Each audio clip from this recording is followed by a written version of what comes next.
Okay, normally when we pump the inks from the damper and cannot pump it with much pressure, so normally this connector is blocked.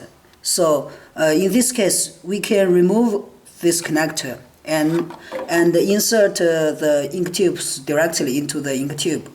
So first of all, we need to disconnect the ink tube with the connector. So normally it's already filled inks, so be careful. There should be inks comes out. So we need to take some containers, and then we unscrew these connectors. Oh, sorry. We need to open the covers first, and then we can take out the ink tubes.